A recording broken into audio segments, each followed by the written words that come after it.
The serpent was so huge and creepy. All we could think of to do was to run away from there. We split. I ran at right, and the boy ran at left. He was lucky enough because the serpent followed me. I ran as fast as I could. Suddenly, I thought about the previous incidents. They were illusions. I pulled myself together and stopped running. I turned back and stood steady. The serpent glided even faster towards me. I knew that this should have been illusion too. My guess was right. The serpent glided through me and I wasn't affected at all. It was certainly another illusion too. I screamed, "Hey, stop running! This is not real."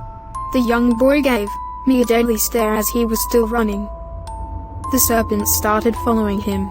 The serpent somehow stopped following you, but it certainly is going to have me as its lunch end. You're asking me to stop? Are you kidding? The boy was shouting as he was running. I giggled. My life is funny for you? He still had time to growl. I threw a stone towards him. He tripped and fell down. The serpent glided towards him faster. He was startled. I could witness fear in his eyes. The serpent went through him. He screamed so loud with high pitch till his voice sounded like a girl's. I burst into laughter, because the serpent was gone, yet he was still scared. I went near him and lent my hand. "Are you alright?" I asked as I was still laughing. He accepted my help and uncannily, Thank you! You were right. It was an illusion. he laughed with me too. That made me tremble for a second. The rude boy was telling that I was right. Now, I couldn't believe him. "Are you sure that you're alright?" I asked him seriously. He giggled.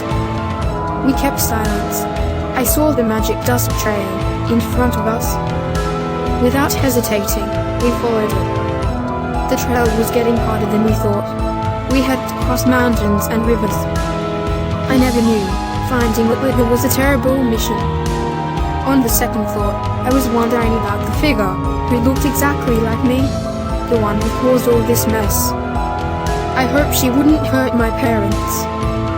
I couldn't walk. I was too tired and the only source of light was the moon. Everything was pitch dark except the shiny shimmering silver moon. We stopped by a cave. We were suspicious whether the cave was an illusion too. I leaned against the walls of the cave. Fortunately, I didn't fall. It was a real cave. Let's stay here for a night. I am too tired. The boy said. "Hey, what's your name?" I asked him. He stared at me, but answered politely. I am Nankaro. His name was pretty weird and unique. "It's unique," I confessed. He rolled his eyes. The cave looked like that there were people in there before we came. The fire was set up. A huge pot of soup was boiling, as it could be fed to 50 people. I heard noises as children were playing inside the dark cave. I wanted to peek inside, but it was too dark, and I couldn't see anything. We sat at the entrance. "Do you hear children's noise?" I asked him. He shook his head. We were definitely unlucky as rain started pouring. Nankara ran inside.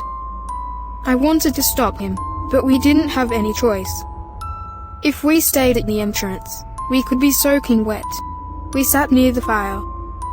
All of a sudden, I heard people talking as they entered into the cave. They were huge and muscular. We were stunned. They definitely saw us. "Who are you guys?" One of them growled. Nankara was still in shock. So, I had to speak for both of us. "I am Freya and this is Nankara." The moment I mentioned Nankara's name, everyone was shocked.